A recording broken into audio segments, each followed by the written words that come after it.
JDU पे full stop. और प्रशांत किशोर करा के मैं दिखवाऊंगा। अब ये बताइए, यही अंतर है नीतीश में और प्रशांत किशोर में। बदलाव तो डेमोक्रेसी का एक मूल मंत्र है। बदलाव होना चाहिए, बिल्कुल होनी चाहिए। मैं अपहरण उद्योग चल रहा था, जब वहां पे हर आदमी पीड़ित था, बिहार में हर आदमी पीड़ित था, डॉक्टर पीड़ित था, टीचर पीड़ित था। आपको ये भी देखना पड़ेगा कि 20 साल से नीतीश कुमार क्यों सत्ता में बने हुए हैं। 20 साल तक बिहारियों ने लड़ाई किया नीतीश जी के नेतृत्व में। बिहार चुनाव 2025 में आपकी राय में किसकी सरकार बननी चाहिए और किसकी सरकार बन रही है? किसी की भी सरकार आए, ठीक है, राष्ट्रीय पार्टी की सरकार आनी चाहिए। देखिए, सम्राट चौधरी भी वो गुंडा ही आदमी है, मुख्यमंत्री बनाना है। आरजेडी में क्या माने एगो सबसे ज्यादा योग्य तेजस्वी यादव है। नीतीश कुमार जी वास्तव में अपने उस मानसिक हालात में नहीं है कि वे बिहार को अब गवर्न कर सके। मैं कोई बीजेपी का मैं नहीं हूं, और बीजेपी से तो मुझे तो वोट भी नहीं करता मैं बीजेपी को जो है। चिराग पासवान क्या है? वो तो हनुमान है। मैंने नहीं कहा, उन्होंने खुद कहा वो हनुमान है। अब आप मुझे बताइए कि हनुमान जी कभी सत्ता में आए हैं? हनुमान जी को गद्दी नहीं मिली, तो हमें आरजेडी दबंगइयों का पार्टी है। सरकार बने, चाहे वो आरजेडी की सरकार बने, चाहे वो बीजेपी की सरकार बने, ठीक है। बिहार को समझना है तो मैं आपको एक दो किताबें मैं बता रहा हूँ, देखिए। एसएससी को लेकर के दिल्ली के लगभग सारे शिक्षक आंदोलन कर रहे थे, जो बेरहमी तरीके से मारा गया, यहाँ पे जेल में डाला गया। उस राज्य में और जिस राष्ट्र में शिक्षक की इज्जत न हो, उस राज्य का विकास मैं न के बराबर मानता हूं। आप बिहार और बिहारियों को जो है कि आप अपमानित कर रहे हैं। मंच पे चढ़ करके यदि आप कह रहे हैं कि मैं शराब बेचवाऊंगा, जो है शराब बंदी करूंगा, इसका मतलब आप शराब बेचवाएंगे। एक गांव है गोपीपुर, पटना जिला के अंतर्गत आता है और पटना बिहार की राजधानी है। वहां एक लड़के का जन्म होता है और वह लड़का अपने गांव से प्राथमिक शिक्षा पूरा करने के बाद 90 के दशक में अपने उच्च शिक्षा पूरा करने के लिए पटना आता है। पटना विश्वविद्यालय के अंतर्गत पटना कॉलेज में अपना दाखिला लेता है और उसी समय जब राजनीतिक सोच समझ विकसित हो रही थी, तब वह छात्र संगठन की सदस्यता ग्रहण करके अपने छात्र जीवन की राजनीतिक सफर भी शुरू की। वो 90 का दशक था बिहार में, जब लालू यादव की सरकार थी। उस दौरान प्रशासनिक व्यवस्था, विश्वविद्यालय प्रशासनिक व्यवस्था और बिहार की प्रशासनिक व्यवस्था दोनों सही नहीं रहने के कारण उस छात्र ने अपना छात्र जीवन और अपनी पढ़ाई जैसे तैसे पूरा करने के बाद वह बिहार सरकार की रवैये से और बिहार सरकार के प्रशासनिक गतिविधियों से पीड़ित होकर अपने आगे की पढ़ाई पूरा करने के लिए वह बनारस बीएचयू में जाता है, जहां पे वह अपनी मास्टर्स की पढ़ाई पूरा करता है और आगे की पढ़ाई के लिए वह दिल्ली आ जाता है। हम बात कर रहे हैं एक कोचिंग संचालक दीपक सिन्हा सर से, जो कि बिहार राजनीति और केंद्र की राजनीति के ऊपर अपनी अच्छी पकड़ रखते हुए वह कई किताबों के लेखक भी हैं। कई अंग्रेजी की किताब भी वह लिख चुके हैं। नमस्कार सर। आज नमस्कार। आपको हमारे यूट्यूब चैनल हिंदुस्तानी की योद्धा में आपका स्वागत है और आज हम आपसे चर्चा करेंगे बिहार की राजनीति के ऊपर। जैसा कि हम जानते हैं सर कि बिहार की राजनीति का जो भी सफर रहा है, आपका जन्म 80 के दशक में हुआ, 90 में आपकी राजनीतिक सूझबूझ जो हुई वो विकसित हुई। आपने छात्र संगठन भी ज्वाइन किया, छात्र नेता के रूप में कार्य भी किए, सक्रिय भी रहे और बिहार की प्रशासनिक व्यवस्था सही नहीं रहने के कारण आप आगे की पढ़ाई के लिए बीएचयू और दिल्ली आ गए। जैसा कि हम जानते हैं सर आपके बारे में, आप दिल्ली में कोचिंग चलाते हैं और इसकी आप सस्ती शिक्षा सबको शिक्षा के ऊपर भी कार्य कर रहे हैं, ताकि आप जिस क्षेत्र में आपकी कोचिंग है वहाँ बिहार के बहुत सारे बच्चे, बिहार और उत्तर प्रदेश के बहुत सारे लोग इधर रहते हैं और उन्हीं के बच्चे आपके पास पढ़ने के लिए आते हैं। तो सर मैं ये कहना चाहता हूँ कि जब आप दिल्ली में आए थे तब कांग्रेस की सरकार थी, बाद में आप 2 दशक से लगभग दिल्ली में हैं, बाद में केजरीवाल जी की सरकार आई और वर्तमान समय में रेखा गुप्ता जी के नेतृत्व में भाजपा की सरकार है। तो सरकार बार बार जो बदलती रहती है, आप इसको किस दृष्टिकोण से देखते हैं? क्या सरकार एक ही बनी रहनी चाहिए सत्ता में या सरकार बार बार बदलते रहना चाहिए? इससे जनता का क्या फायदा और नुकसान होगा? देखिए, सबसे पहले तो मैं आपके दर्शकों को नमस्कार करता हूँ अनिश जी। एक्चुअली देखिए, एक डेमोक्रेसी है और डेमोक्रेसी में बिल्कुल सत्ता में बदलाव होते रहना चाहिए, क्योंकि 5 साल एक समय होता है। मैं ये नहीं कह रहा हूँ कि बहुत ज़्यादा समय है, लेकिन 5 साल एक समय होता है जिसमें हम ये जरूर देख सकते हैं कि ये सरकार कितना कुछ अच्छा कर चुकी है और कितना कुछ अच्छा कर पाएगी। ठीक है, तो मैं समझता हूं कि डेमोक्रेसी है, और डेमोक्रेसी का मतलब ही होता है जब तक जनता है तब तक आप शासन में हैं, सत्ता में हैं। बाकी तो चीजें हैं, जनता वोट देती है, आपको चुनती है, और जनता ही वोट ना दे करके आपको हटा देती है।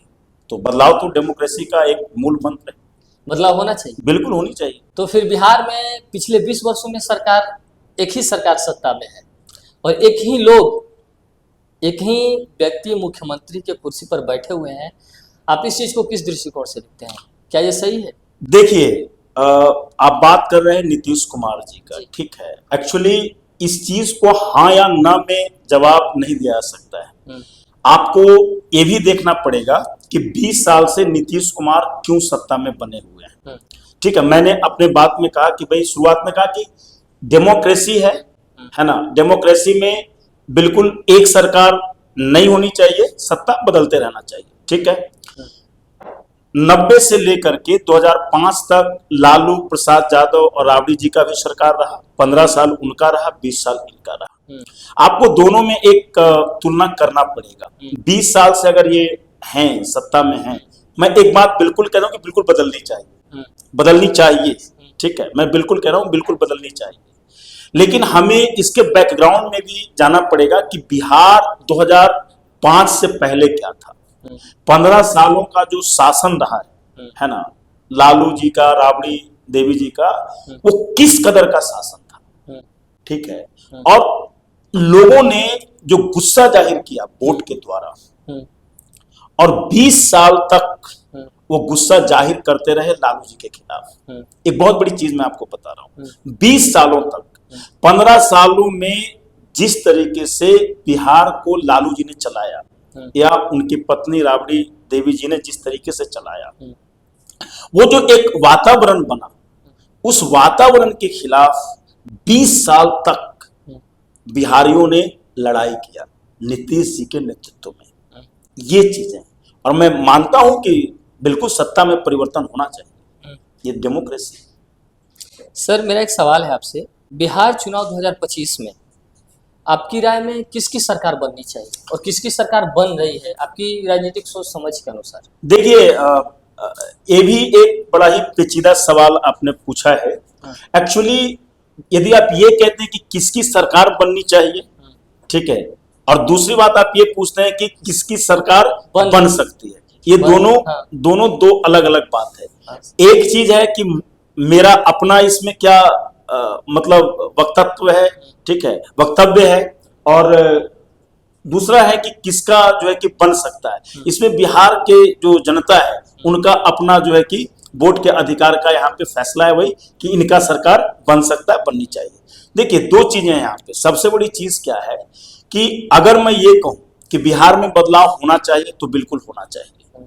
ठीक है, किसकी सरकार आनी चाहिए, तो मैं तो ये कहूंगा कि किसी की भी सरकार आए, ठीक है, राष्ट्रीय पार्टी की सरकार आनी चाहिए, राष्ट्रीय पार्टी। अब आप खुद देखें कि बिहार में दो राष्ट्रीय पार्टियां हैं, एक कांग्रेस है जो कि आरजेडी का पिछलग्गू बन करके काम करती है, ये सबको मालूम है। ठीक है, एक है बीजेपी। तो आप देख लीजिए कि क्या कांग्रेस पार्टी राजनीतिक रूप से क्या इतना बिहार में सक्षम है कि वो सत्ता में आ सकती है अपने बलबूते? उनका कोई मुख्यमंत्री हो सकता है? ये पॉसिबल नहीं। तो बच गई बीजेपी। तो निश्चित रूप से मैं ये कह रहा हूं कि बिहार में बीजेपी की सरकार होनी चाहिए और बीजेपी का मुख्यमंत्री हो, ये मैं कह रहा हूं। बीजेपी की सरकार तो आज भी है, गठबंधन की सरकार है, लेकिन मैं कह रहा हूं कि राष्ट्रीय पार्टी की सरकार होनी चाहिए। बिहार के विकास के लिए ये ज्यादा जरूरी है कि राष्ट्रीय पार्टी की सरकार होनी चाहिए। आप 90 से पहले का बिहार आप देखिए, जब आप 90 से पहले का बिहार देखेंगे और अन्य राज्यों के साथ तुलना करें, बहुत सारे आपके जो दर्शक होंगे मेरे ख्याल से 20, 22, 24, 25 साल के उम्र के ज्यादातर लड़के होंगे, तो उन्हें शायद मालूम ये चीजें नहीं हुआ, उनके जन्म से बहुत पहले की बात है। वो जाकर के देखें, मिलाएं कि क्या बिहार का अपना जो पर कैपिटा इनकम था, क्या जीडीपी था, और अन्य राज्यों से, महाराष्ट्र से, गुजरात से, अन्य विकसित राज्यों से वो जाकर के एक वो पूरा मतलब तुलनात्मक जब अध्ययन करेंगे तब उन्हें पता चलेगा कि किस तरीके से मिसमैनेजमेंट और मिसरूल के कारण जो है बिहार गर्त में धीरे धीरे चला गया। 90 के बाद जो डिटेरियोरेशन शुरू हुआ है ये इस कारण हुआ क्योंकि एक राष्ट्रीय पार्टी जो कि कांग्रेस थी उसके हाथ में सत्ता था, वो अपने ढंग से चीजों को उन्होंने बहुत विकास किया है कांग्रेस ने। मैं ये नहीं कह रहा हूं कि कांग्रेस खराब है, मैंने तो आपको बोला कि भाई कांग्रेस में अगर ताकत है तो निश्चित रूप से कांग्रेस आए, सत्ता ले बिहार में, लेकिन वो कांग्रेस पॉसिबल नहीं है क्योंकि कांग्रेस को तो पिछलग्गू लगने की आदत हो गई है, वो तो बहुत पहले से ही पिछलग्गू बनी हुई है आरजेडी की जो है। अब यहां पे ये देखना पड़ेगा, ये चीज को समझना पड़ेगा कि एक राष्ट्रीय पार्टी के अंदर जब नेतृत्व था वहां पे बिहार का जो है, तो बिहार एक अच्छे स्टेट के रूप में था, इतना माइग्रेशन नहीं था, स्कूल कॉलेजेस सही थे। आप जाइए 90 से पहले का, अब पटना यूनिवर्सिटी देखिए, आपको शायद मालूम होगा 90 से पहले का पटना यूनिवर्सिटी को पूरब का कैम्ब्रिज और ऑक्सफोर्ड कहा जाता था, पूरब का कैम्ब्रिज और ऑक्सफोर्ड कहा जाता था। और फिर आप देखिए लालू जी के जमाने में जो पूरा सिस्टम रहा है पटना यूनिवर्सिटी का या किसी भी विश्वविद्यालय का, बिहार में किसी भी शिक्षण संस्थान का आप अगर बात कर लें, किसी का भी आप देखेंगे तो आपको सब समझ में आ जाए किस तरीके का रहा है। अब एक यहाँ पे सवाल उठता है कि भाई 2005 के बाद क्या सब कुछ सुधर गया? मैं ये नहीं कह रहा हूं कि सब कुछ सुधर गया, मैं ये कह रहा हूं कि अगर कोई राष्ट्रीय पार्टी की सरकार वहां पे बने, ठीक है, तो निश्चित रूप से उनके हाथ में कमान रहेगा, चीफ मिनिस्टर उनका रहेगा। और बिहार के लोगों को देखिए, मैं आपके चैनल के माध्यम से कहना चाहूंगा कि भाई जो भी आप हमारे भाई बंधु हैं, हम आप ही लोगों में से एक हैं, ठीक है, आप लोग वहां पे हैं, वोट डालिए। और वोट अगर आप डालते हैं तो इस आधार पे डालिए आप कि हमें बिहार को एक विकसित राज्य बनाना है, विकसित राज्य बनाना है, और इस आधार पे आपको काम करना है। तो निश्चित रूप से सत्ता आपको अल्टीमेटली बीजेपी को ही देना पड़ेगा। सर, हम बात करना चाहेंगे, जिस बीजेपी की आप बात कर रहे हैं और जिस कांग्रेस की, दोनों नेशनल पार्टियां हैं। पिछले 25 से 30 वर्ष में हमने ये नहीं देखा आज तक कि बीजेपी का कोई मुख्यमंत्री चेहरा हो और कांग्रेस का कोई मुख्यमंत्री चेहरा हो। अगर हम बीजेपी को इस बार वोट करते हैं तो हम फिर नीतीश कुमार को ही गद्दी पे पाएंगे, तो फिर क्या करना चाहिए? नहीं, और विकसित राज्य, सर मेरा क्वेश्चन, विकसित राज्य जो बनेगा, जिस विकसित राज्य की आप कल्पना यहाँ कर रहे हैं, उसको प्रशांत किशोर जी भी लेके घूम रहे हैं अपना पूरा बना करके कि हमें क्या करना है, क्या करेंगे, हम इसे आगे कैसे बढ़ाएंगे, हम बिहार के सारे मजदूर वर्ग को कैसे पलायन को रोकेंगे, इन सारे सिस्टम के साथ वो आ रहे हैं। तो इसमें आप किसको देखें? बिहार की राष्ट्रीय पार्टियां खड़ा नहीं कर रही हैं अपना मुख्यमंत्री चेहरा, तो फिर किसको बनाया जाए? देखिए, ये तो हम ये चीज आपको इसको इस रूप में मैं आपको बताना चाहूंगा कि एक्चुअली ये कोई जरूरी नहीं है कि हम एक चेहरा बना करके जब डालें तभी वो मुख्यमंत्री या प्रधानमंत्री का ये हो। ये तो 10-20 सालों में सारी चीजें हुई हैं कि भाई ये प्रधानमंत्री का चेहरा है, ये मुख्यमंत्री का चेहरा है, ऐसा कुछ नहीं होता है। जनता विधायक चुनती है, विधायक लोग नेता चुन लेते हैं, ठीक है। ये एक जो नया पूरा सिस्टम बना है कि भाई उत्तर प्रदेश में योगी जी चेहरा है, केंद्र में भाजपा का मोदी जी चेहरा है ना, अगर प्रधानमंत्री कांग्रेस साइड से होगा तो राहुल जी चेहरा, ये सब ये नहीं है। हम डेमोक्रेसी में जी रहे हैं, ठीक है। अब जब डेमोक्रेसी है तो निश्चित रूप से जनता सब कुछ जानती है और समझती है। अब यहाँ पे सवाल है कि राष्ट्रीय पार्टियां खड़ी नहीं हो पा रही हैं, ऐसा नहीं है, ताकतवर नहीं हो पा रही है। कांग्रेस की तो बात मैं नहीं करूंगा क्योंकि कांग्रेस उस अभी अवस्था में है नहीं, मैं बात करूंगा बीजेपी का। आप लोगों को अगर लगता होगा कि नीतीश कुमार जी, ठीक है, नीतीश कुमार जी इस मानसिक अवस्था में है कि बिहार को दोबारा से लीड कर सके, तो मैं समझता हूं कि ये अपने आप में एक बहुत बड़ा आयरनी है, एक बहुत बड़ा, मैं समझता हूं कि बड़ा ये दुखद बात होगा। नीतीश कुमार जी वास्तव में अपने उस मानसिक हालात में नहीं है कि वे बिहार को अब गवर्न कर सके। उनका सारा काम दूसरे लोग करते हैं। अशोक चौधरी जी आप देख ही रहे हैं सारा चीजें, तो प्रोफेसर बन गए, प्रोफेसर बन गए, कैसे बने, क्या बने, सारा चीज सभी लोग जानते हैं जो है कि नहीं। बिहार के बाहर जाते हैं तो अंग्रेजी में इंटरव्यू देते हैं, है कि नहीं, ये चीजें हैं, ठीक है, अच्छी बात है। सबसे बड़ी बात क्या है अनीश जी कि बिहार में जो राष्ट्रीय पार्टी है कांग्रेस या बीजेपी, नीतीश कुमार जी अभी कितने सीटें हैं नीतीश कुमार जी का? मेरे ख्याल से 44 45, ठीक है। पहले कितनी सीटें थी और अब कितनी सीटें हैं? अब नहीं, एक तुलनात्मक आप अध्ययन जब कीजिएगा, जब आप देखिएगा तो आपको लगेगा कि इनकी सीटें क्या हो रही है, कम हो रही है, ठीक है। 2010 में अब वो करेंट नहीं रह गया, अब वो न तो जोश इनमें न वो करेंट है कि किसी चीज को ये अब कर सकते हैं। लोग भी समझ गए। आप मुश्किल से आपका उम्र कितना हो, 22 साल, 23 साल, इससे ज्यादा नहीं होगा, है कि नहीं? आप 20 साल से एक ही चेहरे को आप देख रहे हैं। एंटी इनकम्बेंसी भी आप देखें तो एंटी इनकम्बेंसी तो बीजेपी के भी खिलाफ होगा, क्योंकि सत्ता में, ठीक है, लेकिन बीजेपी जरूरी है वहां के लिए। और नीतीश कुमार जी को चाहिए कि अब राजनीति से वो संन्यास ले लें और संन्यास लेकर के सत्ता भाजपा को सौंप दें। यही में बिहार की भलाई है। रही बात प्रशांत किशोर की बात आपने करा, देखिए प्रशांत किशोर की बात अगर आप करते हैं तो मैं आपसे इतना ही कहूंगा कि बिहार का वो अनसक्सेसफुल केजरीवाल साबित होंगे। अनसक्सेसफुल केजरीवाल सक्सेसफुल रहे, लेकिन वो जो रहे वो अनसक्सेसफुल यानी असफल केजरीवाल साबित होंगे बिहार में। आप देख लीजिएगा, चुनाव परिणाम जब आएंगे तो आप देख लीजिएगा। राष्ट्रीय पार्टियां अगर अपना सीएम का चेहरा नहीं बना रही है तो बिहार की जनता तो नीतीश कुमार को ही चेहरा देके वोट कर रहा है, क्योंकि thank you sir, Nitish Kumar ji भी तो अपना इसी सपोर्ट में कर रहे हैं। यानी अगर मोदी जी बिहार में जाते हैं तो किसकी प्रचार करेंगे? भाजपा के साथ साथ नीतीश कुमार के चेहरा पे प्रचार करेंगे। उनके भी जो पीछे बैनर लगे होंगे उस पर नीतीश कुमार जी का भी चेहरा होगी। तो फिर हम किस नीतीश कुमार के चेहरा को देख करके, बिहार के लोग किस नीतीश कुमार के चेहरा को देख करके फिर से बिहारी उनको वोट करें? देखिए, बिहार की जनता बड़ा जागरूक जनता है राजनीतिक रूप से। बिहार ने हमेशा सही डिसीजन लिया है। मैं कहूँगा 2005 में भी बिहार ने सही डिसीजन लिया था, नीतीश जी को बैठाया था। 2025 में यानी 20 साल बाद भी बिहार की जनता सही डिसीजन लेगी और किसी राष्ट्रीय पार्टी के व्यक्ति को चीफ मिनिस्टर के रूप में देखना चाहेगी और ये करेगी।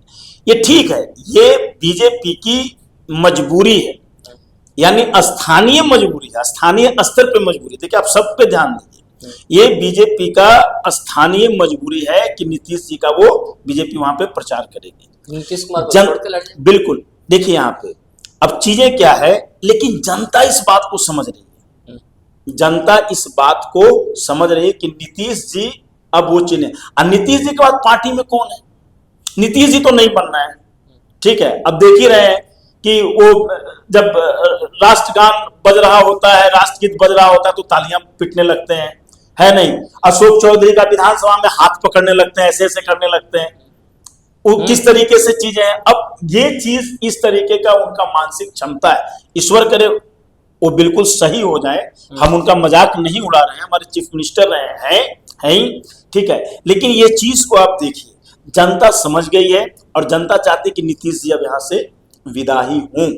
और एक चीज और मैं आपको बता दे रहा हूं, आपको लग रहा है ना कि हाँ नीतीश जी का ये पहली बात तो इनकी सीटें कम आने वाली हैं। प्रशांत किशोर भी कह रहे हैं कि 25 सीट से ज्यादा नहीं आने वाला है, ठीक है, जो भी 20-25 सीट, ठीक है भाई। वो तो बहुत बड़े साइकोलॉजिस्ट हैं और मतलब बहुत सारी चीजें हैं, उनको तो सब कुछ मालूम ही है, अपने बारे में उनको मालूम है कि भाई वो सीएम बनेंगे, है ना, और वो सब ठीक है। लेकिन सबसे बड़ा चीज क्या है कि जैसे ही सीटें कम होगी, आपको क्या लग रहा है कि सब कुछ ये होगा?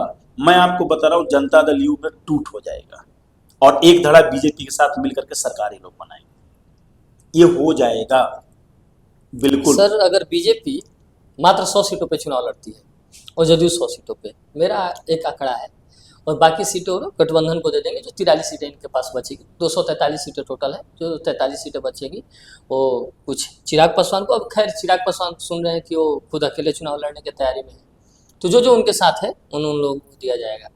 अगर राष्ट्रीय पार्टी सरकार बनाने से भी कम सीटों पर चुनाव लड़ रही है तो हम कैसे उम्मीद करें कि राष्ट्रीय पार्टी सरकार बना लेगी?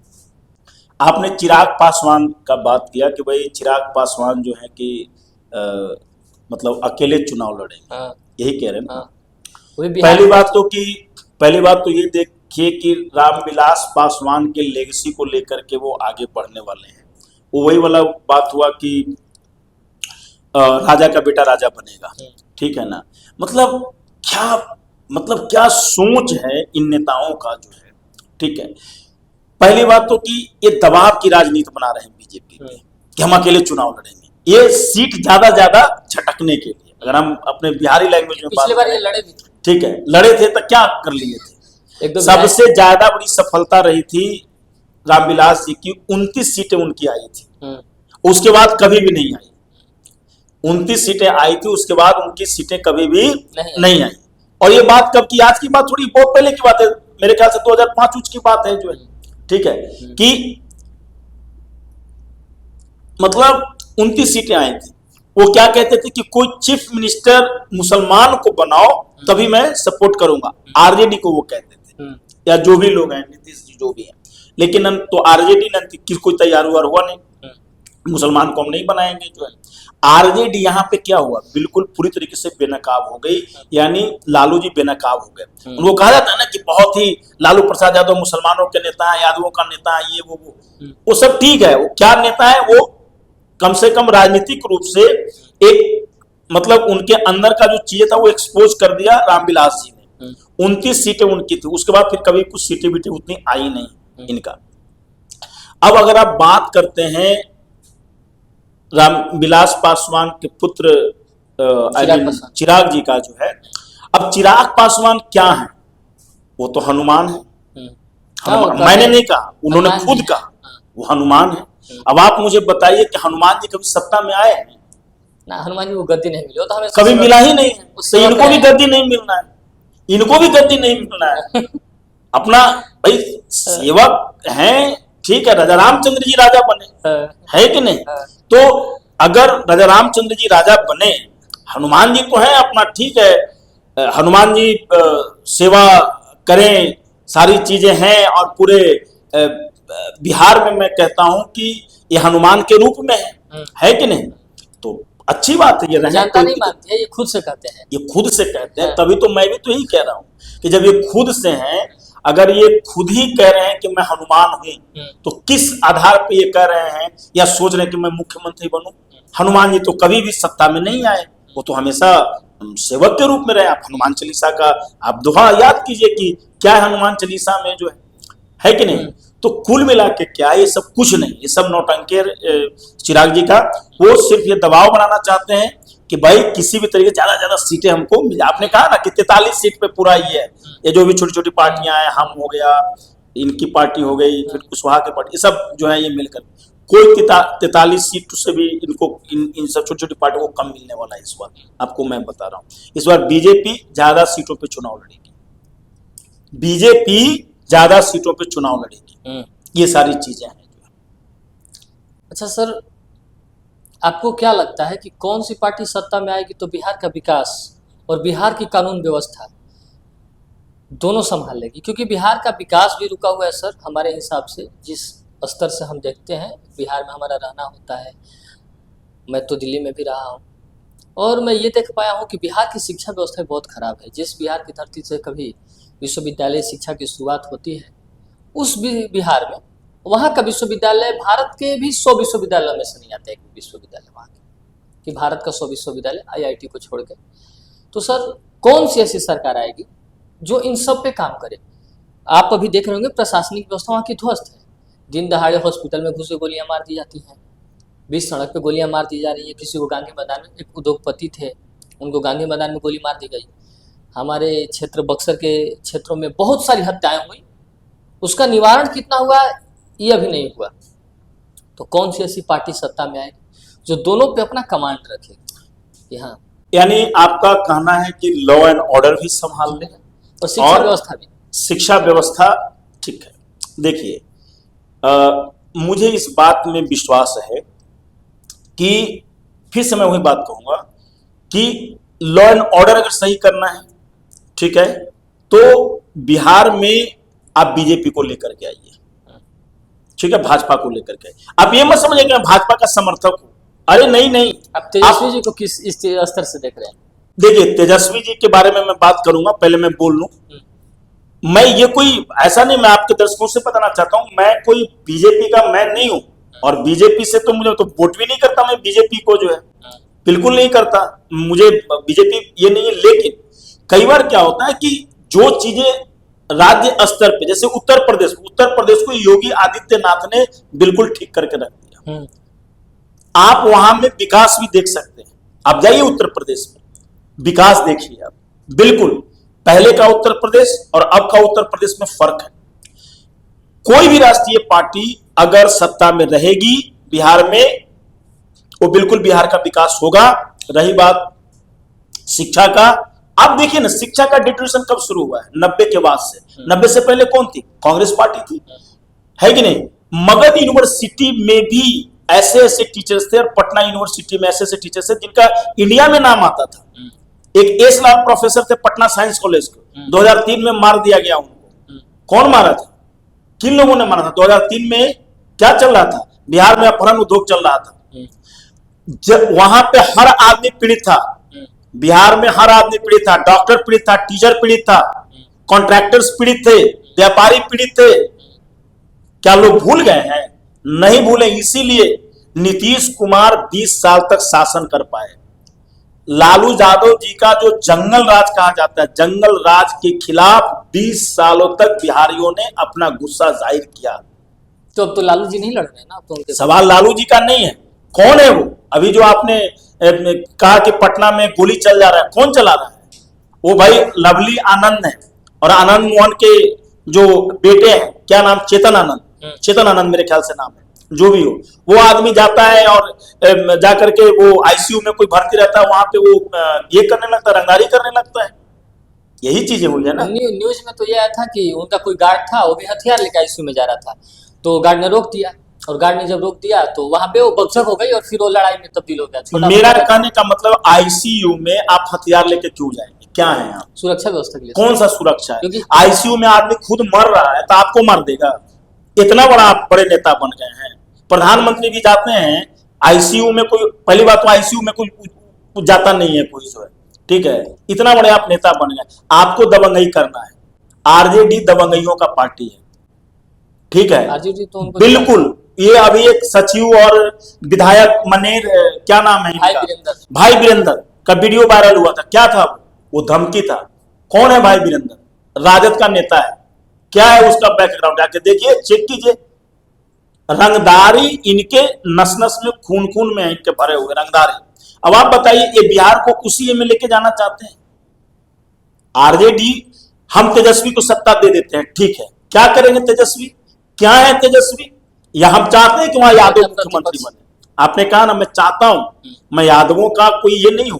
यादव तो हमारे बहुत सब मित्र हैं, हमारे मित्र हैं। आप हमारे गांव में, श्रवण यादव मेरा फास्ट फ्रेंड है, बचपन का साथी है, बचपन का साथी है मेरा। श्रवण अगर ये सुन रहा होगा तो वो जानेगा भी, जो लंगोटिया यार जिसको हम लोग बिहार में कहते हैं, ठीक है। हम आरजेडी से कोई ये नहीं है, वो बनाए मुख्यमंत्री बनाना है। आरजेडी में क्या माने एगो सबसे ज्यादा योग्य तेजस्वी यादव है? नहीं ना है? लालू यादव जी आए थे, लालू यादव जी के पिताजी मुख्यमंत्री थे, नहीं ना? अपने दम खम पे लालू जी बने कि नहीं बने? चीफ मिनिस्टर बने, रेल मंत्री बने, बहुत अच्छा काम किया रेल मंत्री बन करके। देखिए, मैं कोई पार्टी का विरोधी वगैरह नहीं हूं। सबसे बड़ी चीज क्या है, आप यहाँ पे इस बात को आपको समझना पड़ेगा कि राजद जो है, राजद वास्तव में गुंडों की पार्टी है। मैं एकदम बिल्कुल खुल के कह रहा हूं। दो चीजें, दो घटनाएं आपने देखा ना जी, दो घटनाएं देखा। एक हॉस्पिटल में घटना होती है और भाई वो कह रहा है, वो सचिव बेचारा छोटा सा आदमी जो है उसको धमका रहा है? ये चीजें, ये हाल। एक और धमका किसको रहा है? वो बेचारा कोई ये है, दलित परिवार से वो बिलोंग करते हैं सचिव जी, और उनको धमका रहा है। आप बताइए जो है, यानी आरजेडी दलितों की भी नहीं है। आपको क्या लग रहा है?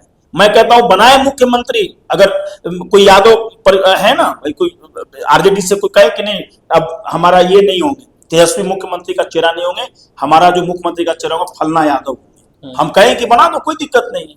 ये कौन सा बड़ा बात हो गया? अगर यादव को ही बनना, अगर भाजपा को ही बनाना है तो नंदकिशोर यादव जी बड़े वरिष्ठ नेता है, बीजेपी बनाए। अगर यादव की ही वहां पे सरकार आनी चाहिए तो मैं कह रहा हूं नंदू जी अच्छे चेहरा है, कोई दिक्कत क्या है? भाई विधानसभा के अध्यक्ष भी हैं, कई पदों पे रहे हैं। सम्राट चौधरी बनने देते, क्योंकि देखिए सम्राट चौधरी भी वो गुंडा ही आदमी है, आपको लग रहा होगा ना कि सम्राट चौधरी उप मुख्यमंत्री बन गया। अब आप कहें कि भाई आप तो डबल बातें कर रहे हैं, एक तरफ आप बीजेपी को डिफेंड भी कर रहे हैं। सम्राट चौधरी कौन है? वो भी आया था गुंडे के पार्टी से। उसके पिताजी कौन क्या थे? वो सपनी जी, वो आरजेडी का नेता थे जो है। ठीक है, ये आया आदमी, ये क्या करता था? लड़कियां छेड़ता था, लड़कियों के माने ये में रहता था। ये आदमी बोरिंग रोड वगैरह में रहता था मेरे ख्याल से। वहां क्या करता था? ये रंगदारी ऐसी है, वो मतलब जिसको कहते हैं अयासी टाइप का, कुछ इस टाइप का। तो ये आदमी है जो है, ये तो एक राजनीतिक मजबूरी कर लीजिए या जो कर लीजिए भाजपा का जो है। लेकिन इतना मैं आपको बता देता हूं, बीजेपी चीफ मिनिस्टर का चेहरा अगर कोई देगी बिहार में तो निष्कलंक आदमी को देगी। सम्राट चौधरी को बीजेपी चीफ मिनिस्टर नहीं बनाएगी, नहीं बनाएगी, नहीं बनाएगी। चाहे वो मुरेठा बांधे या वो खोले, दाढ़ी बनाए, ये करे, टीक भी मुड़वा लेगा तो भी नहीं देगी। ठीक है सर, देखते हैं आगे राजनीतिक सोच समझ में क्या होता है। बिहार की शिक्षा व्यवस्था को सुधारने के लिए क्या करना चाहिए? आप एक शिक्षक हैं, तो ऐसी कौन कौन सी चीजें बिहार की शिक्षा व्यवस्था में बदलाव होनी चाहिए जिससे बिहार की शिक्षा व्यवस्था सुधर जाए? देखिए, पहली बात तो ये है कि जो शिक्षा व्यवस्था में जो सुधार की जहां तक बात है, मतलब बिल्कुल माइक्रो लेवल से काम करना पड़ेगा। जो बहुत मतलब जो है छोटे से लेकर के बड़े स्तर तक। हम प्राथमिक शिक्षा के हालात भी वहां बहुत खराब है बिहार में। ठीक है, उसके बाद आप अगर आगे आप जाते हैं, मिडिल स्कूल्स वगैरह का है या हाई स्कूल है, विश्वविद्यालय, कॉलेज, सब पूरा खत्म है। मैं ये नहीं कह रहा हूं कि नीतीश कुमार जी ने शिक्षा के लिए काम नहीं किया है, बिल्कुल किया है। लेकिन जो प्रशासनिक ढांचा जो उनको मिला है, सारी चीजें जो है, वो जो विरासत में 15 साल का जो मिला है, जो वो उसी ढंग से मिला है। ठीक है, तो मैं ये तो नहीं कहूंगा कि हाँ मतलब सब कुछ वहां बिहार में ठीक हो गया है। लेकिन अगर आप 2005 के पहले के बिहार का हम लोग क्यों भागे? हम लोग पटना छोड़ करके बनारस आए, बनारस छोड़ करके दिल्ली आए पढ़ने के लिए, और यहीं रह रोजगार के लिए हम बिहार वापस गए नहीं। क्यों गए? लालू यादव, राबड़ी देवी के शासन से प्रताड़ित होकर के हमारे जैसे लाखों युवा बिहार छोड़ करके आज कोई मुंबई में रह रहा है, दिल्ली में रह रहा है, बेंगलोर में रह रहा है, गुड़गांव में रह रहा है, चेन्नई में रह रहा है, वहां अपना ये कर रहा है। जो शिक्षा व्यवस्था में सबसे बड़ा जो काम करना है वो प्राथमिक शिक्षा को सबसे पहले ओके करना है। पहला काम वही चीज है। चाहिए सरकार को कि टीचरों को केवल पढ़ाने का काम दे, न कि जनगणना करने का काम दे, वोटर लिस्ट बनाने का काम दे, पढ़ाने के अलावे कोई काम नहीं दे। सबसे दूसरी बात है कि वहां पे जो फी जो है प्राइवेट स्कूलों का, जहां तक बात है, जो भी प्राइवेट स्कूल इनएफिशिएंट हैं उनको बंद करे, जो ज्यादा फी वसूलते हैं बंद करे। एक रेगुलेटरी बोर्ड बना जो कि इफेक्टिव, और वो रेगुलेटरी बोर्ड इस बात के लिए ये करे कि कौन सा प्राइवेट स्कूल क्वालिटी एजुकेशन दे रहा है और कौन सा खाली फी वसूल रहा है। ये भी एक बहुत बड़ी चीज है। तो बात कर रहे हैं प्रशांत किशोर जी। हाँ बिल्कुल ठीक है, कर रहे हैं, अच्छी बात है। प्रशांत किशोर पढ़े लिखे आदमी हैं, उस सब में कोई दिक्कत नहीं है। लेकिन राजनीतिक रूप से अभी प्रशांत किशोर जी को समझ में आ जाएगा जब बिहार में चुनाव लड़ेंगे। बिहार का सबसे बड़ा चीज है जातीय समीकरण। वो समीकरण कहां से वो बना पाएंगे? प्रशांत किशोर जी सब कुछ कर लेंगे, जातीय समीकरण कहां से बना पाएंगे? तो बात मैं देखिए रियल पॉलिटिक्स की बात कर रहा हूं। अगर हम कहें कि उनको एक आदमी के रूप में, व्यक्तिगत तौर पे अगर हम कहें एक आदमी के रूप में, वाकई बहुत अच्छे इंसान है, बहुत टैलेंटेड बंदा है, इसमें कहीं कोई शक नहीं। लेकिन वो पॉलिटिकल इक्वेशन कहां से बना पाएंगे? वो ठीक है, उस पॉलिटिकल इक्वेशन को तोड़ने की बात कहते हैं। वो कहते हैं कि यादवों हो, मुसलमान हो, जो भी लोग जो लालू जी को लेकर के आए आप लोग जो है, या अभी नीतीश के साथ आप लोग जो भी लोग हैं, सब चीजें ये वोट बैंक की राजनीति को तोड़ी है। वो कहते हैं, बातें वो बहुत अच्छी करते हैं। लेकिन अभी मुझे लगता है कि बिहार जैसे जगह में, बिहार जैसे राज्य में लोग इतना जल्दी जाति तोड़ों में नहीं आएंगे।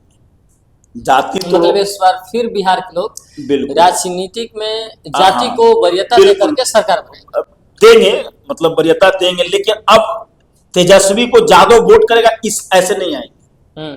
ठीक है, ये नहीं कि तेजस्वी को देख के सारे यादव तेजस्वी की तरफ जाएंगे, ऐसा भी नहीं होगा। एक अलग रूप में चीजें आएंगी, एक अलग रूप में चीजें आएंगी। यहाँ पे एक फेस को देख करके हम लोग नहीं देंगे। ठीक है, जो स्थानीय मुद्दे हैं, स्थानीय स्तर पर जो चीजें हैं, उन चीजों को भी देख करके लोग माने वोट करेंगे जो है। पहले का बिहार और अब के बिहार में बहुत फर्क है। अब बात करते हैं चिराग पासवान जी पे। पहले बात कर ली हम लोगों ने, बट उनका एक नारा है बिहार फर्स्ट बिहारी फर्स्ट। आपको लगता है कि वो सत्ता में आएंगे तो इस चीज को कुछ सुदृढ़ कर पाएंगे? पहली बात तो कितनी कि प्रभावी है? मैं समझ गया आपकी बात। पहली बात तो कि नकल करके नारा लेन है। मोदी जी का नारा था इंडिया फर्स्ट, तो ये ले आए बिहारी फर्स्ट। अरे अपना कुछ ओरिजिनल लाइए तो। अरे और आपको तो सब कुछ विरासत में मिला। पहले तो आप सिनेमा में कंगना रनावत जी के साथ नाच रहे थे, है कि नहीं? जब वहां मन नहीं लगा, मन क्या लगना है, जब वहां फ्लॉप कर गए तो चले आए राजनीति में। कारण कि भाई यहाँ तो बना हुआ था, पिताजी बना के रखे हुए थे। रामविलास जी कोई राजनीतिक परिवार से थे नहीं थे, वो डीएसपी थे जो है। उनको एथी में बीपीएससी में सिलेक्शन हो गया था। टैलेंटेड आदमी थे रामविलास जी। सीधी सी बात है भाई, वो विशेष अधिकारी के रूप में वो ये हुए जो है, उन्होंने नौकरी छोड़ दिया। शायद आप लोगों को मालूम हुआ, नौकरी उन्होंने छोड़ दिया। एक तरफ अब विधायक लड़का जीत गया, वो आदमी थे जो है। दलितों के लिए उन्होंने जो कुछ भी किया अपने स्तर पे, वो एक अलग चीज है। ये भाई साहब क्या कर रहे हैं, बिहारी फर्स्ट और बिहार फर्स्ट जो है, उधार का नारा लेकर के बैठे हुए हैं जो है। ठीक है, ये राजनीति में विरासत में मिला, अब फिर मोदी जी के हनुमान हैं तो इनको मिल गया जो है। यही चीज है जो है भाई, नारा है अब इस पे है बिहारी फर्स्ट। ये कुछ नहीं करने वाले हैं। अच्छे हैं, टैलेंटेड है, सब कुछ हैं, लेकिन अवसरवादी है। ठीक है, ये अवसरवादी आदमी है, ये कुछ नहीं करेगा। क्या कर पाएंगे? ये मंत्री रह के भी तो कुछ बिहार के लिए क्या किए हैं? बिहार के लिए मंत्री भी है तो ये क्या कर रहे हैं?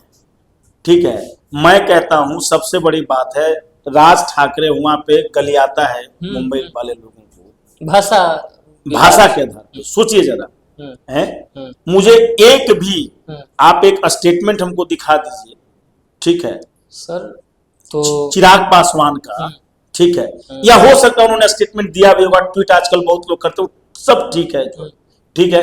क्यों नहीं दबाव बनाए? बीजेपी पे दबाव बनाते कि भाई वहां आपकी सरकार है।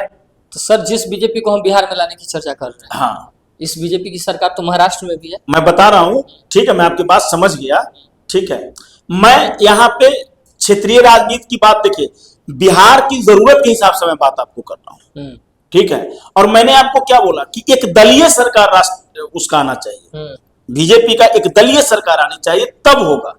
अब बीच में मान लिया कि 20 ठो विधायक लेना पड़ गया जनता दल यू से, उससे लेना पड़ गया, उससे लेना पड़ गया, तो दिक्कत वाली बात हो जाएगी। नीतीश कुमार तो फिर तो नीतीश से वो चीजें, मैं वो नहीं कह रहा हूं। मैं क्या कह रहा हूं, चुनाव हो, 123 का आंकड़ा, 243 का वहां है, तो 123 124 का आंकड़ा, 123 का आंकड़ा बनता है। 123 को विधायक इनके अपने हो, उसके बाद आप विकास की गाड़ी देखिए। 123 का अपना हो, 123 सीट पे चुनाव लड़ेंगे तब तो 123। कोई बात नहीं, जनता दल यू से भी तो लोग आएंगे।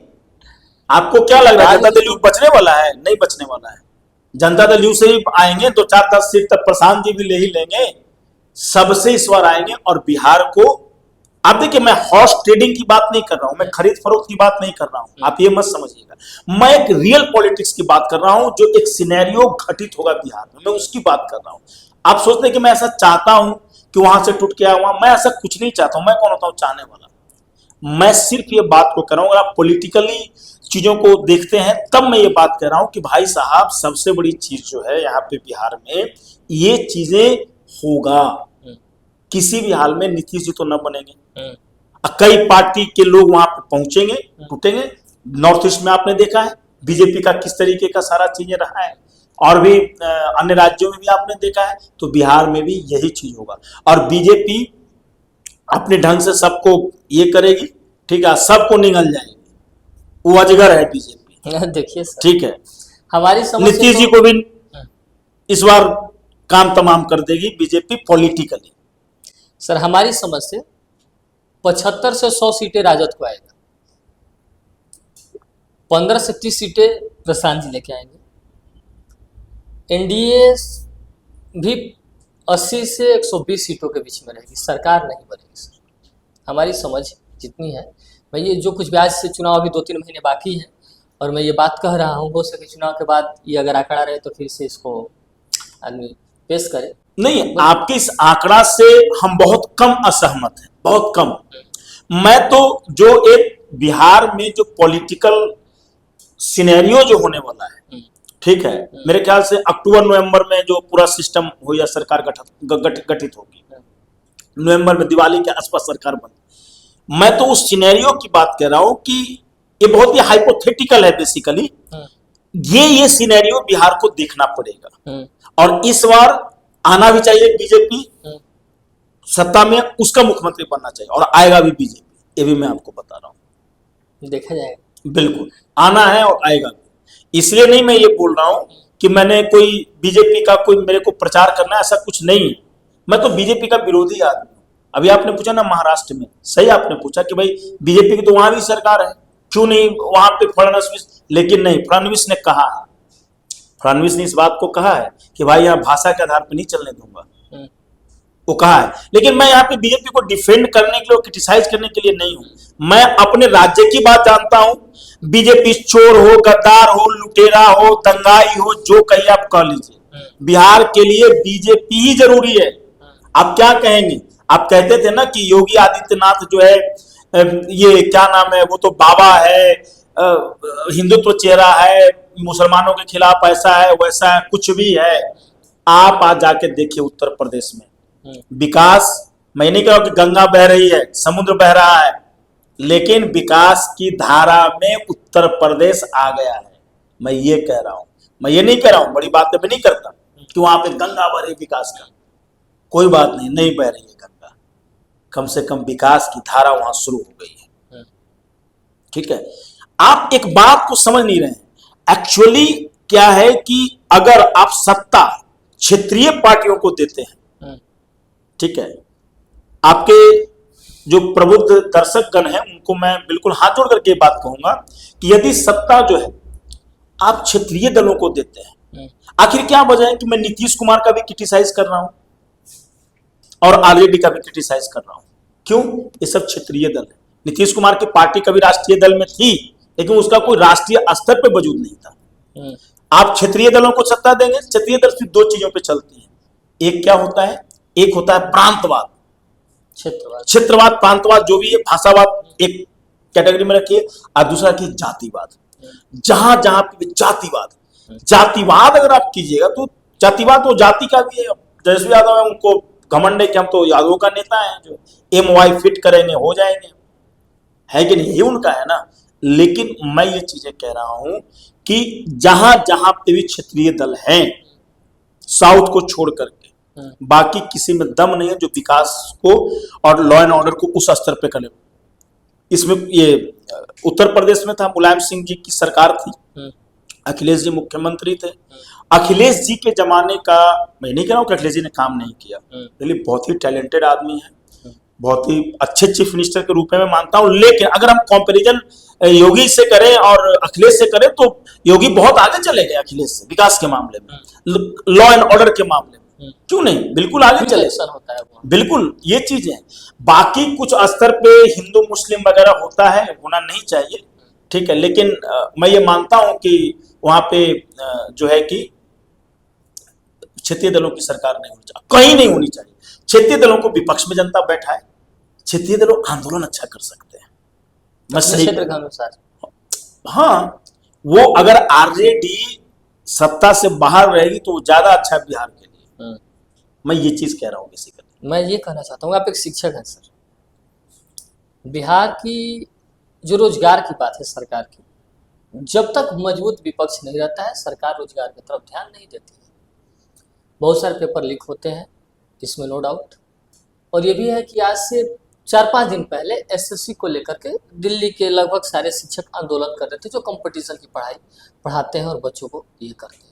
उनको बड़ी बेरहमी की तरीके से मारा गया, यहाँ पे जेल में डाला गया। उनको जिस तरीके से कॉलर पकड़ के टांग करके लेके जाया जा रहा था, वो तरीका बहुत अजीब था। ऐसे लग रहा था कोई गुंडे हैं, कोई आतंकवादी के साथ। जिस राज्य में और जिस राष्ट्र में शिक्षक की इज्जत न हो, उस राज्य का विकास मैं न के बराबर मानता हूँ, क्योंकि शिक्षक वैसा व्यक्ति होता है जो उस राज्य का नींव रखता है।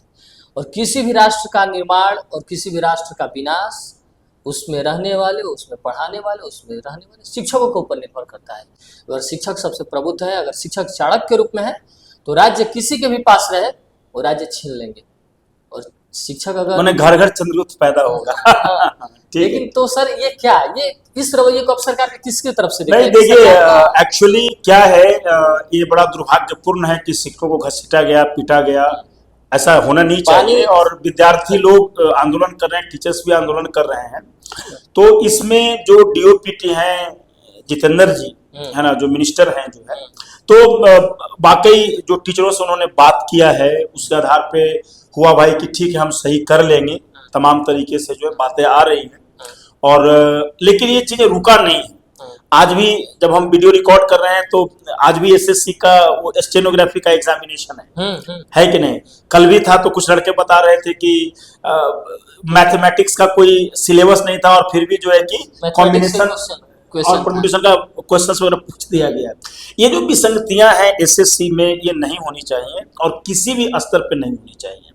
और इस मामले का पूरा जांच हो कि आखिरकार किसके कहने पे दिल्ली पुलिस ने लाठियां भाजना शुरू किया, टीचरों को पीटा, और क्या है आगे का पूरा जो आयोग है एसएससी का, वो किस स्तर पे इस चीजों को डील करेगी। खुद इसमें मैं समझता हूं कि जो संबंधित विभाग के मंत्री हैं उनको आकर के बयान देना चाहिए और ये पूरी सिस्टम को सही करना चाहिए। भाई स्टूडेंट्स जो है मेहनत करते हैं, पूरा ये चीज पता चला कि एग्जामिनेशन का क्वेश्चन लीक हो गया, पता चला कि भाई वहां पे व्यवस्था नहीं है, टेक्निकल फॉल्ट है, टेक्निकल इश्यूज हैं। अब इन चीजों को तो भाई बिल्कुल कोई भी इंडोर्स नहीं करेगा। मैं समझता हूं कि बड़ा दुर्भाग्यपूर्ण है। सर आयोग, जितनी भी आयोग है बिहार और भारत में, भारत की बात मैं कर रहा हूँ बेसिकली, एसएससी हो, यूपीएससी हो, यूपीएससी को ही मैं एक ऐसा देखता हूँ जिस पे बहुत कम आरोप लगे हैं, बहुत कम दाग लगे हैं और वह अपना फर्ज भी, अपने दायित्व का निर्वहन बहुत अच्छे तरीका से करता है। एसएससी हो, बीपीएससी हो, किसी भी स्टेट का पीसीएस हो, हर स्टेट में स्थिति ऐसी है, भयावह है कि वहाँ पेपर लीक हो जाते हैं, वहाँ के आयोग इसकी जिम्मेदारी नहीं लेता है। जब बच्चे आते हैं सड़कों पे, छात्र शिक्षक सड़कों पे आते हैं तो उनको पीटा जाता है।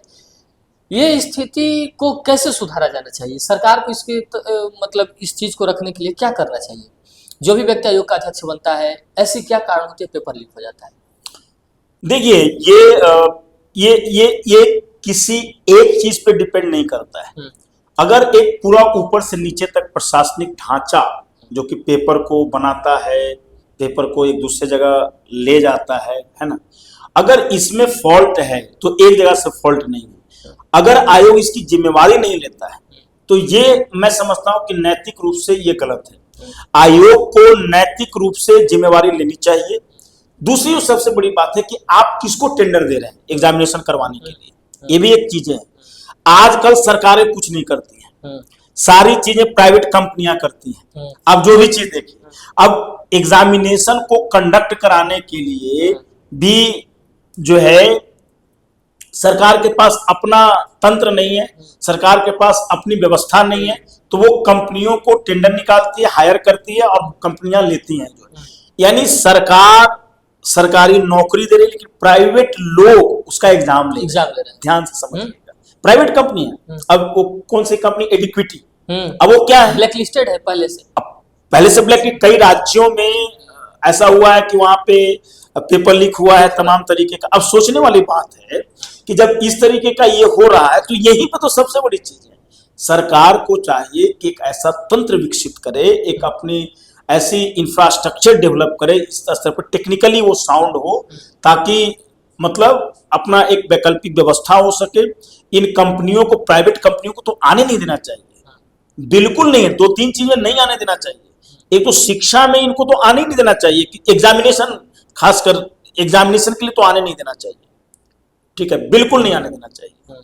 और रक्षा संबंधित चीजों में भी नहीं आना चाहिए, ठीक है, क्योंकि मैं ये बात मानता हूं कि ये कहीं ना कहीं पैसा कमाने के चक्कर में समझौता कर देते हैं, समझौता कर देते हैं, क्वालिटी के साथ करेंगे, देश के बहुत सारी चीजें हैं, ठीक है, तो उनके साथ वो समझौता कर देते हैं जो।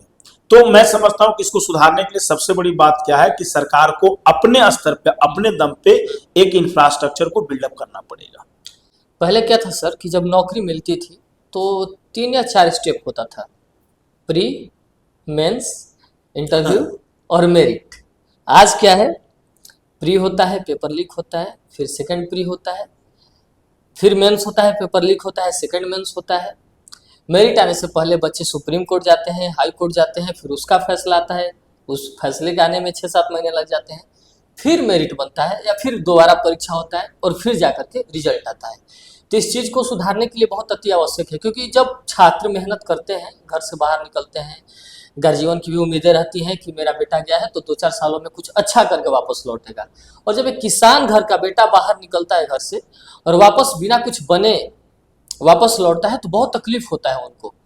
तो मैं ये कहना चाहता हूँ, इन सारी चीज़ों को देखने के बाद भी एक किसान, एक गरीब परिवार, एक वैसे साक्षर परिवार जब उसी सरकार को बार बार वोट कर रहा है तो क्या उसको जिस सरकार शिक्षा व्यवस्था दुरुस्त करने की बात करे उसको वोट करना चाहिए, या जिस सरकार के राज्य में पेपर लीक हुआ, सुप्रीम कोर्ट गए, छात्र सड़क पर उतरे, पीटे गए, उस सरकार को करना चाहिए? देखिए, मैं इस चीज के लिए एक दो बहुत ही इंपॉर्टेंट बात मैं आपको बताऊंगा। मैंने आपको पहले भी बताया कि भाई देखिए, प्रॉब्लम कहाँ है, प्राइवेट और सरकारी का ये एक प्रॉब्लम है। लड़के घसीटे जा रहे हैं, पीटे जा रहे हैं, सुप्रीम कोर्ट जा रहे हैं, पेपर लीक हो रहा है, ये सब क्यों हो रहा है?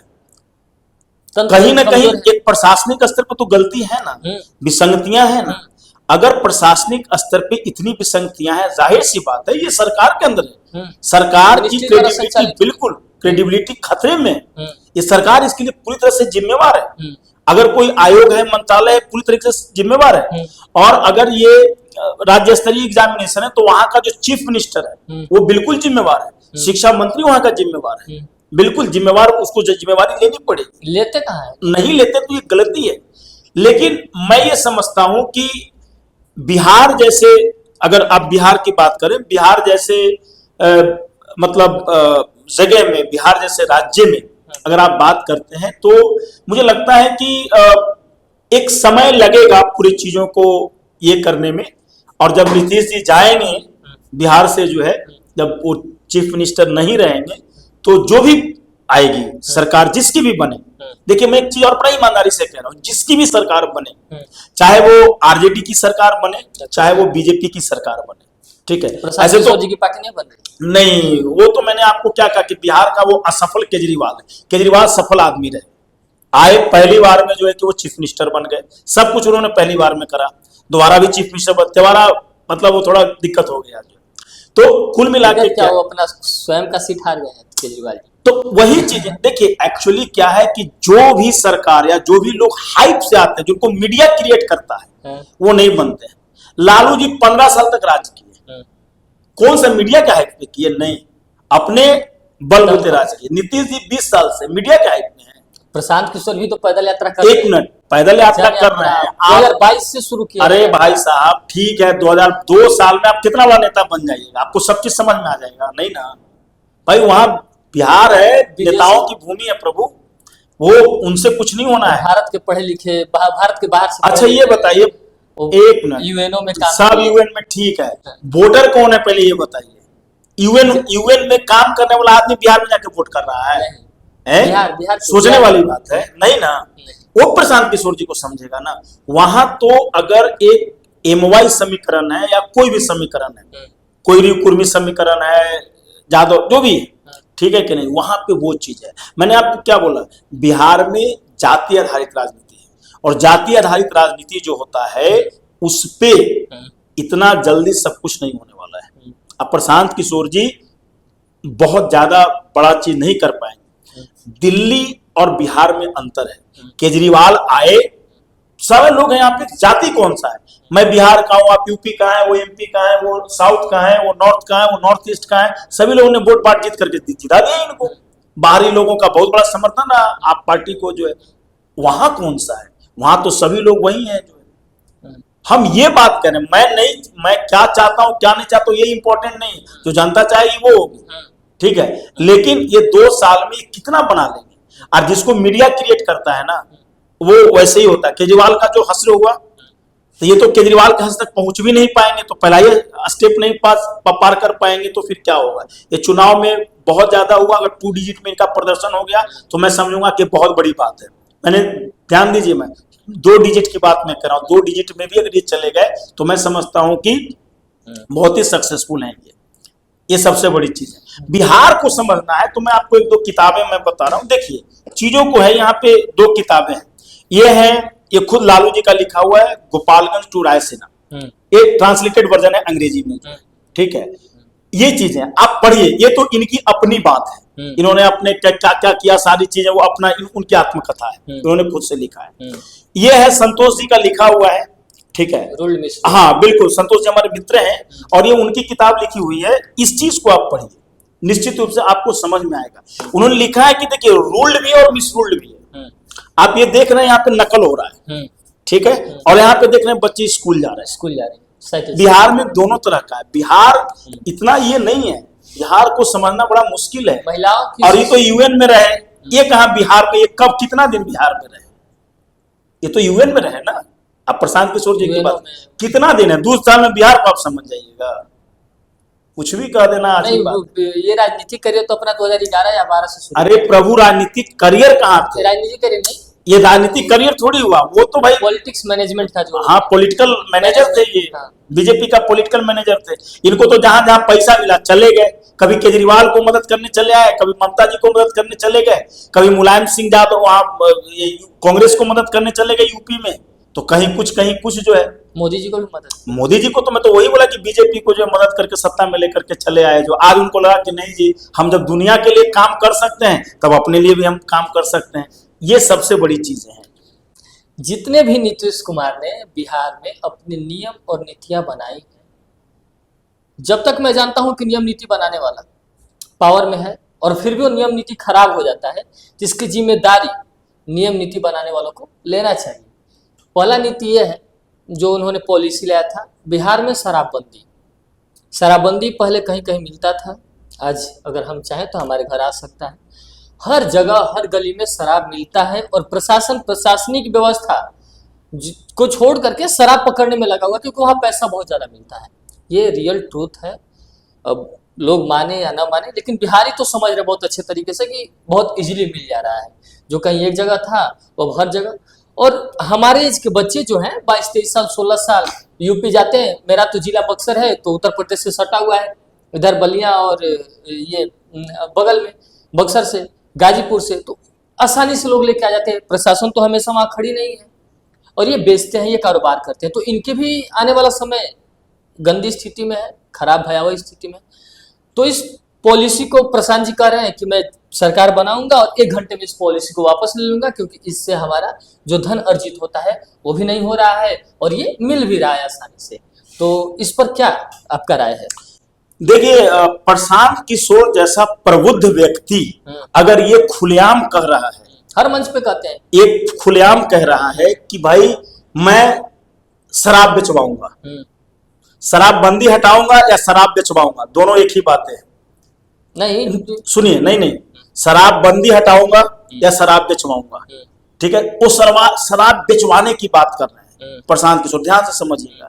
एक पढ़ा लिखा आदमी, प्रबुद्ध आदमी, ठीक है, उसको भी ये मालूम है कि एक शराब से कितना नुकसान होता है। मैं आ रहा हूं उसकी बात पे भी मैं आ रहा हूं, चीजों को आऊंगा मैं। शराब से कितना नुकसान होता है वो खुलेआम आदमी कह रहा है। ये क्यों कह रहा है? ताकि जो मर्द लोग हैं खासकर वो हमको वोट दे, वो हमको वो लालच दे रहे हैं शराब का। बिहारियों को वो शराबी समझते हैं, समझते बिक तो रहा है सर। हर एक मिनट ठहरिए सर, मैं भी समझा रहा हूं। वो बिहारियों को क्या समझते हैं? शराबी समझते हैं। आप बिहार और बिहारियों को जो है कि आप अपमानित कर रहे हैं मंच पे चढ़ करके। यदि आप कह रहे हैं कि मैं शराब बेचवाऊंगा, जो है शराबबंदी करूंगा, इसका मतलब आप शराब बेचवाएंगे, सीधी सी बात है। औकात तो आपकी भी नहीं कि प्रशासनिक रूप से जो है कि शराबबंदी को पूरी तरीके से लागू कर ले। ठीक है, नीतीश कुमार के राज में शराबबंदी है, वो प्रशासनिक विफलता है शराबबंदी, इससे ज्यादा कुछ नहीं। उस आदमी का नियत प्योर था, अब प्योर है, ध्यान से समझिएगा। मैंने आपको क्या बोला कि अगर आप लोगों को ये लग रहा हो कि मैं बीजेपी मैन हूं, तो ऐसा नहीं, ठीक है, या नीतीश कुमार का मैं, ऐसा नहीं है। नीतीश की जगह उम्र हो गया, आप जाना चाहिए उनको। जो कुछ लोग तो कह रहे थे कि भैया उपराष्ट्रपति बना, बोले भी थे कि अब इसके बाद में चुनाव तो उनको जाना चाहिए। वैसे वो उपराष्ट्रपति जो है, उपराष्ट्रपति लोग बनाने की बात कर रहे थे कि नीतीश जब उपराष्ट्रपति बनेंगे। एक चीज और मैं बता दे रहा हूँ, आपके क्वेश्चन का ये उत्तर नहीं है, लेकिन मैं दिमाग में तो मैं बोल दे रहा हूँ। बीजेपी ने जब जब भी संघ परिवार के अलावे किसी को भी बढ़िया पद दिया है, उन सभी लोगों ने बीजेपी का भट्टा बैठाने का काम किया है। अभी देखिए 2 दिन पहले सतपाल मलिक जी का निधन हुआ। वो दरअसल वो जनता दल बैकग्राउंड के थे, समाजवादी सोशलिस्ट नेता थे, अच्छे लीडर थे, कोई वैसा नहीं है। अब तो वो उनका निधन हो गया है, अब उनके प्रति बिल्कुल श्रद्धांजलि।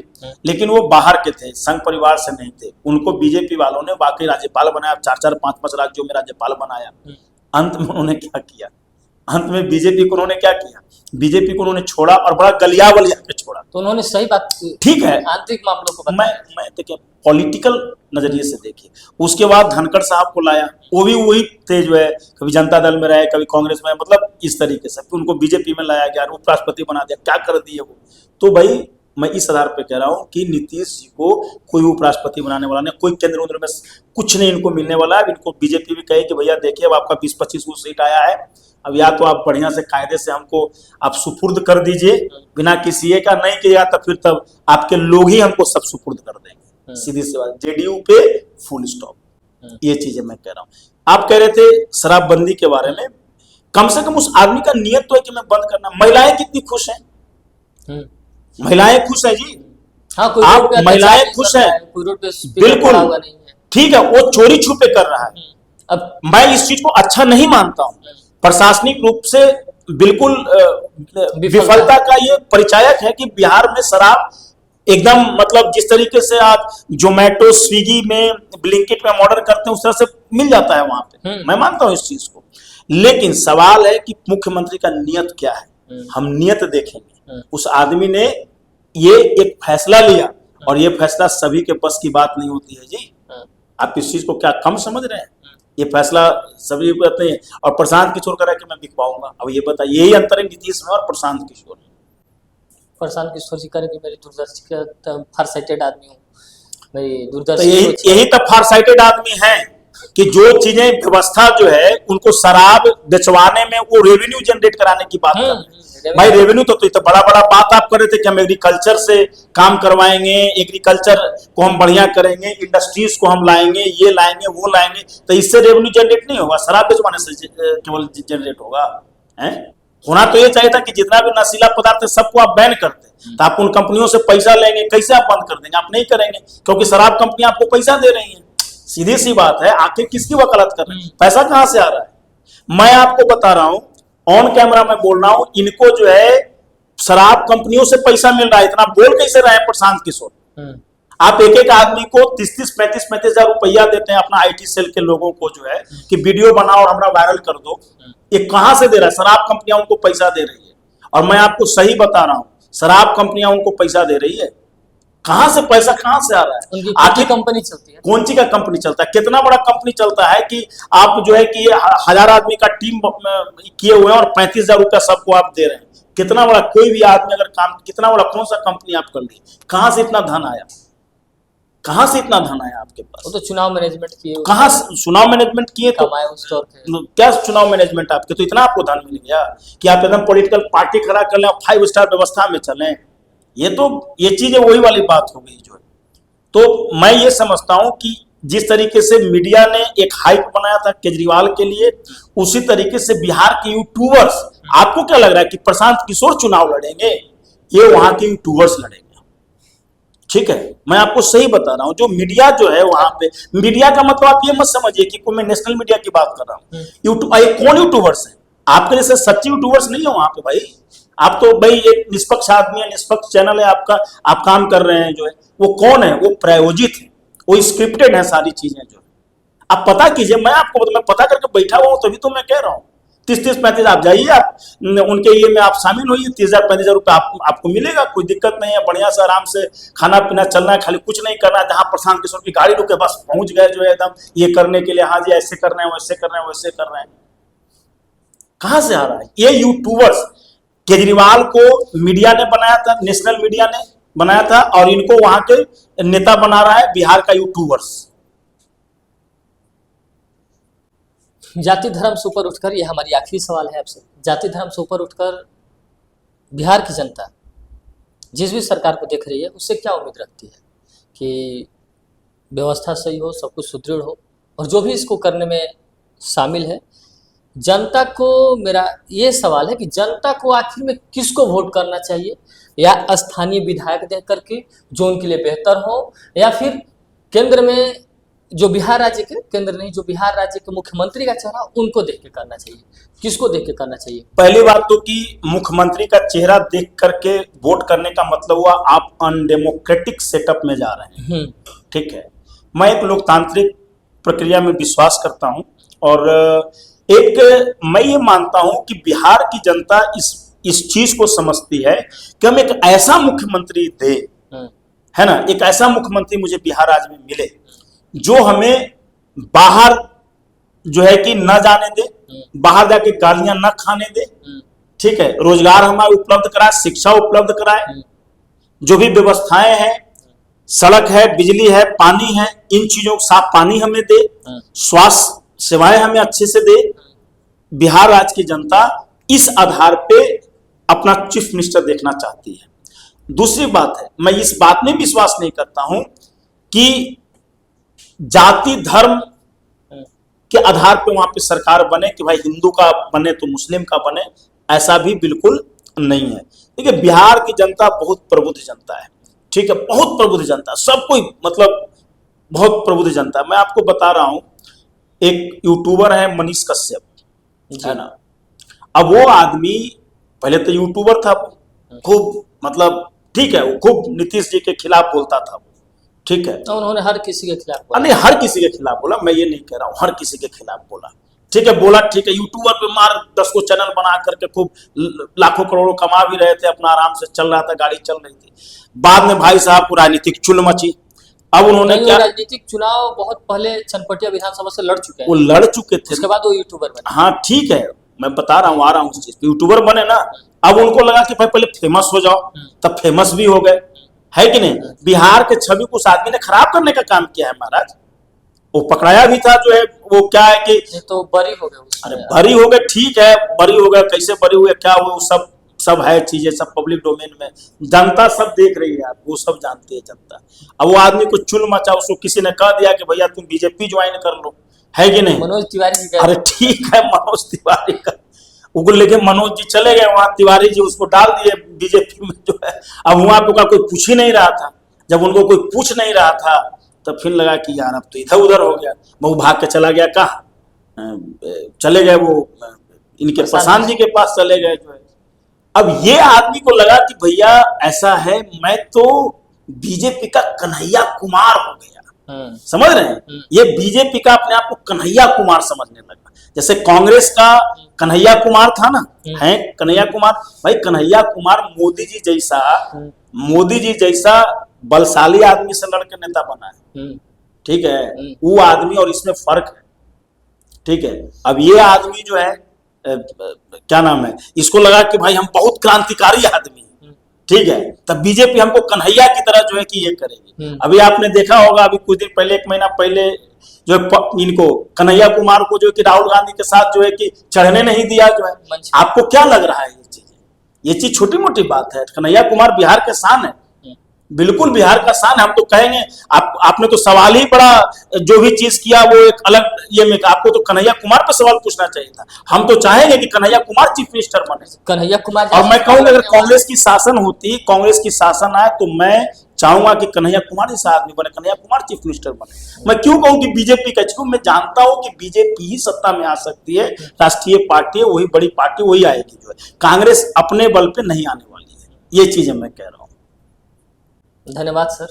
चलिए, बहुत आपका भी बहुत बहुत धन्यवाद अनिश जी, आपने बिहार चुनाव पर इतना हमसे बातें की और इतना आपने अपना महत्वपूर्ण समय दिया, उसके लिए बहुत बहुत धन्यवाद। मिलते हैं बिहार चुनाव के बाद एक बार। चलिए ठीक है, ओके, थैंक यू।